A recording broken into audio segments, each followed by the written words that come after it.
Megan, you're right.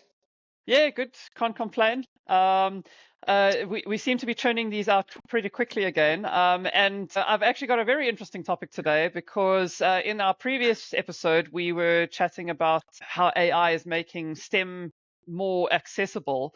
And obviously, researchers and scientists are constantly seeking ways to innovate faster, but traditional research process can be slow and resource intensive. And there's a new AI on the block, something called the AI scientist, and it's showing a promising way to research or automate research for scientific purposes. So. I don't know if you want to maybe just give us your initial thoughts on this AI scientist. Absolutely.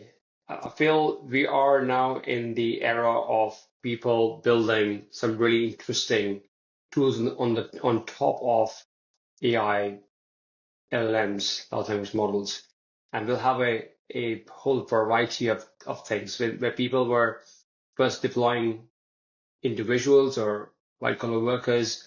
We'll see AI taking over those bits, and the first of many research papers being created by this tool. I think it's a very interesting tool which you can download through GitHub and run it. It's almost to see the output of it. You look at the white paper or the research paper that they generate, and it looks so bloody good. Obviously, the proof is in the pudding. There's a lot we need to do to get it better, but I think from the first look, it's pretty impressive. Yeah. Now, I mean, a research paper is pretty long, and I've been playing around with trying to leverage LLMs like ChatGPT to within an inch of their life. A couple of weeks ago, I attempted to automate the writing of a white paper, and while the output was technically a white paper, it's still, not in the same realm as like a human written white paper. There's so much room for improvement. And I find that being a content creator, a lot of the longer form content is still kind of lacking. So, how are they achieving this? How are they creating research papers of this length? What have they kind of overlaid on these LLMs to make it kind of coherent and well written?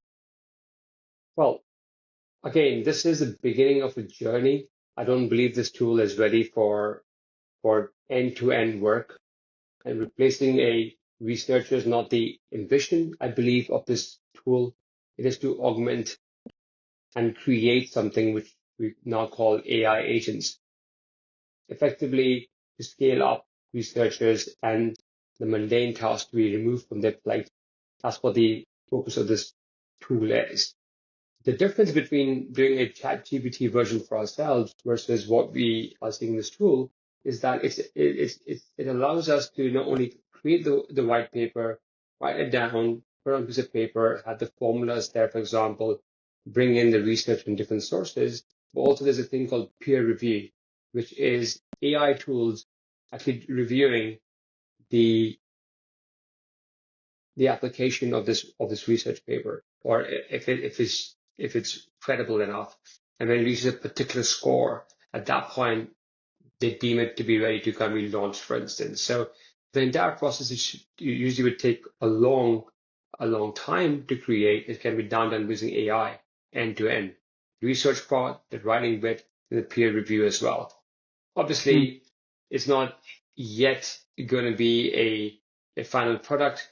They will require human intervention at some point, like we spoke about before. It is part of the process, but now we can create papers much faster because we get a lot of the hand holding, which was before required by real human beings. So I don't think it replaces human beings, but it just helps augments their work and makes them much faster and more efficient. Now, with something like the AI scientists automating many parts of the research process, how do you think it's going to change the role of human researchers?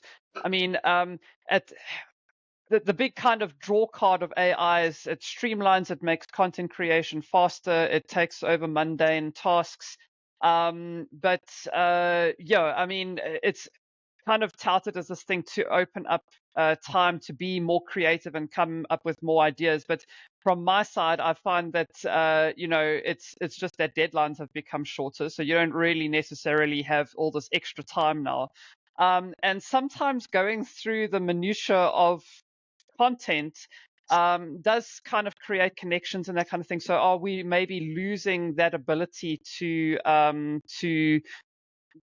make connections if we're not doing our own research? How is it at the bottom at the bottom line is how is it going to impact human researchers?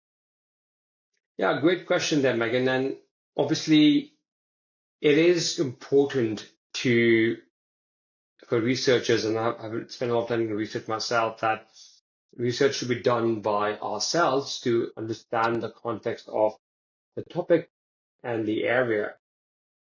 But as you mentioned earlier, we have tight deadlines, getting tighter day on day, month on month, year on year, and we are asked to do more to earn more, right? This is the we were talking this earlier as well, that there is this growth, there's a phenomena where we all are looking for exponential growth in business, and that can only happen when we become more efficient. So some stuff which we did before manually should be, has to be replaced. Now, one would argue that if you were to write answers, so typing them, that's better because it allows you to really connect with the writing itself. We Mm. can't do that anymore. Writing down a piece of paper is just not possible. We just type stuff around, and we not even put them into a typewriter, but actually a computer, which then goes links to our online secured log of content, which then goes to the project manager, to the customer, and the process continues. So all in all, being efficient, finding efficiencies in our work process is important. And this tool is not going to replace people because the editing, the corrections, the connections with other human beings is still a very manual process. So what we can expect in the future is more to look at how we can allow ourselves to scale up using these tools, but then still have the final checks, the edits, adding elements to make it more creative by human beings. Mm.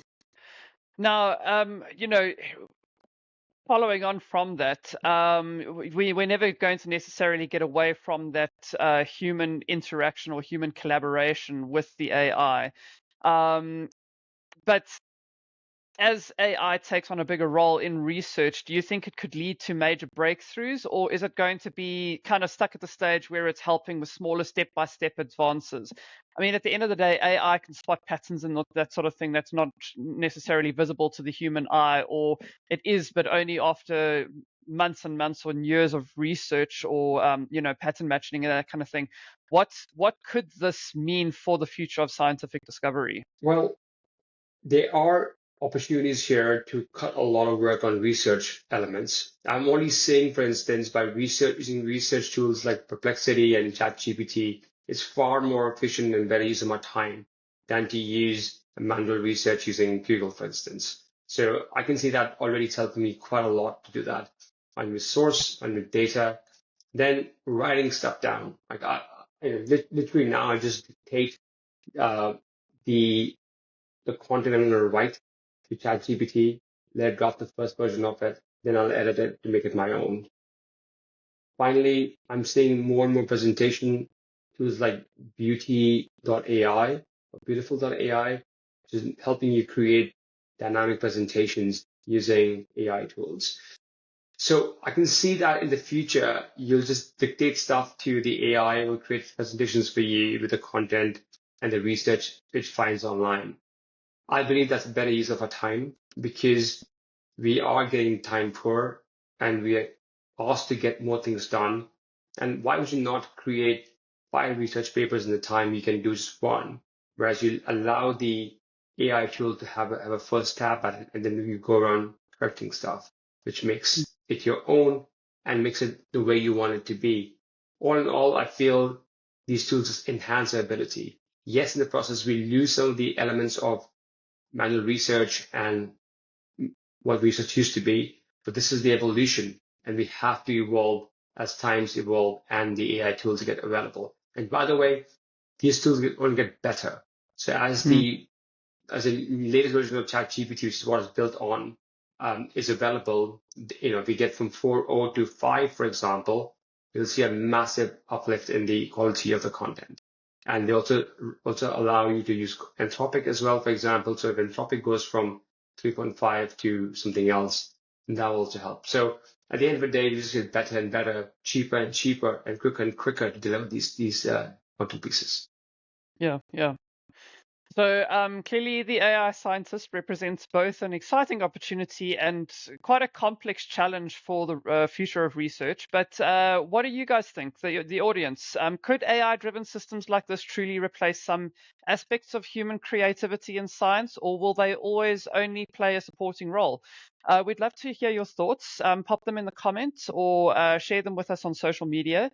And as always, if you just enjoyed this discussion, be sure to follow or subscribe to the Goodman Podcast for more insights.